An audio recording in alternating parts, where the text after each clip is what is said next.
Hi you guys, my name is Paul Zelizer and I'm at paulzelizer.com.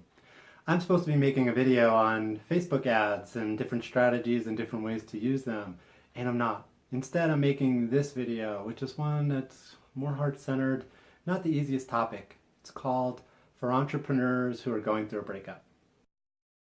I've been married twice, and I've been divorced twice, and I've been with two women over the past 20 years in any kind of long-term kind of way. And both of those times when I was going through those breakups, those divorces, they were incredibly poignant.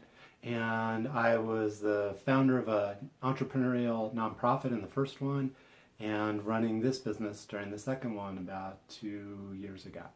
These breakups were really hard for me, and when I'm listening to like the client that I just spoke to a little while ago, I finally said, all right, enough, I gotta make this video, right?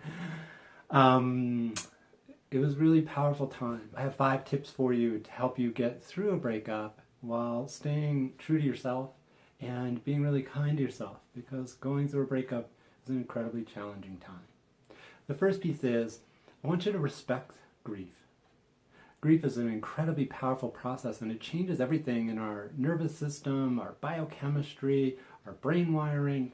It really changes things, and you're going to find yourself struggling to do some of the things that you normally do. Your energy is going to be different, maybe lower. You're going to maybe eat differently. Some people eat more and gain weight. Some people have trouble eating and they lose weight. And you're going to find your thinking is different, your ability to relate. And sometimes you're like grasping for a word. Where did it go? I know it's up there somewhere, but I can't get it out of my mouth, right? That's the grieving process, and it's okay. And let yourself just acknowledge you're going to be different for a while. You're not going to think as fast. You're not going to talk as fast. Your heart is operating at a different pacing and a very internal focus. So just let yourself be aware of that, and if you need to, do some research on the grieving process. The second piece is, I want you to think about starting a self-compassion practice. This is a tool from the meditation world. There's a wonderful woman named Kristin Neff, N-E-F-F, and she's got a whole business and a global presence around self-compassion and the research there. I'm not going to go into it right now. You can go check out kristinneff.com and see resources, meditations, books, research.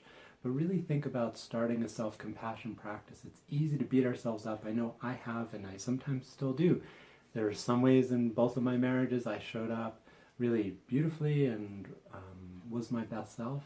And there's other ways I wasn't my best self. I got triggered and did some things in times of frustration or being triggered that I regret. And it's easy to beat ourselves up. Self-compassion is about learning from those experiences without that beating up process. And that's when we really learn. That's when we really change. When we're in a place of really self-deprecation, we can't learn, we can't change. And that's what Kristin Neff's research is all about. The third piece is, I want you to lean into support. When I stepped back into the dating world after my second divorce, I went through an owie, and it hurt, and it really touched me deeply. And I reached out to a friend and just saying, hey, I'm having a hard time. And she said, let's go for a walk. So we went out for a walk. And it was a beautiful day. We were walking in an arroyo in Santa Fe, New Mexico, where I live. And an arroyo is just like a dry riverbed. It was gorgeous. And she said, do you want to talk? I said, well, I'm hurting. I don't know what to say. I'm kind of tired of this whole story. I was feeling really raw. And we walked for a while, enjoyed the sky. Really, we were present with each other. And at one point we sat down and we just started stacking rocks. And she was there maybe 10, 15 feet away from me, and she was stacking rocks and I was stacking rocks, and we would hand rocks to each other. And it was just an incredibly beautiful day of spending quality time with somebody that cared about me, where I could acknowledge that I was hurting, and if I needed to talk about it, I could. And in that moment, what I really just wanted was to be with somebody that cared about me, where it wasn't about dating. I didn't have to deal with that for that moment because I was feeling really raw. Right? Let yourself find your version of that, of really feeling supported, cared about, and spending time with people you love, even if it's not directly processing it over and over again. My fourth tip is, I want you to get physical.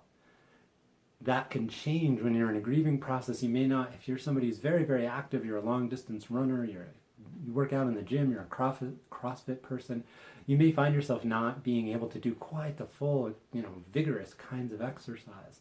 But make sure that you really take care of your body with good food and with exercise, even if that wants to be a little more gentle. Maybe it's doing Tai Chi instead of heavy weights, or going to a yoga class instead of running that 10-mile run, right? But make sure you're doing physical things to actually move the energy and keep your body healthy. It'll really help you work through the grief. The last piece is that I want you to look for easeful ways to earn your livelihood.